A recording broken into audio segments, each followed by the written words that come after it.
Hi guys, welcome back with me again in this channel. So on today's video, I'm going to show you how you can use ChatGPT Super App push. So OpenAI just turned ChatGPT into a super app and it's more powerful than ever. You can now do everything inside ChatGPT like generate videos, create AI agents, design, search the web, and even manage your entire workflow. But here's the catch, this new update comes with some real trade-offs. So in this video, I'm going to show you how you can use the super app features and what makes it revolutionary and what you should think twice about before diving in. So what is ChatGPT Super App Update?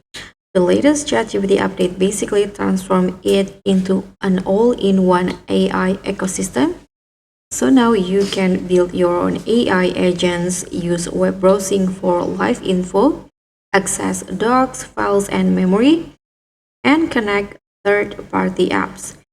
It's not just a chatbot anymore, it's a digital workspace that rivals Google, Notion, and even Canva combined. So how to use it? You can update your ChatGPT app or go to chat.openai.com and tap on the new Explore GPTs or Agent Builder tab. But this will only show up if you are using ChatGPT Plus or Pro. And now you can also create a personal AI, give it instruction, a tone, and even upload files it can learn from. You can also access new tools such as file upload for PDF and Excel analysis, voice mode for real-time chat, this one, and also Canvas for image generation and editing. Everything you used to do across 5 apps now inside one.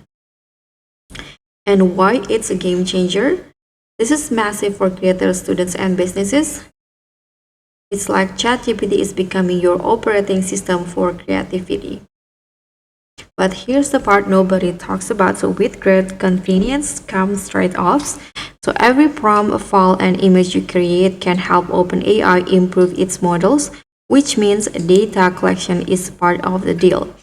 You also start to rely on one single ecosystem, which can make switching or privacy control harder later.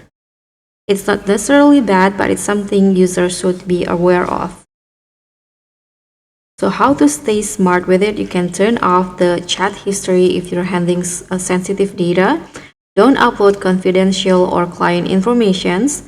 Use temporary chat feature for private session. And read the data control section. It's right in your settings by clicking on your photo at the bottom and just go to settings. So should you switch? If you're a creator, student, or business owner, absolutely. And it saves time, centralizes your workflow, and makes AI creation feel effortless.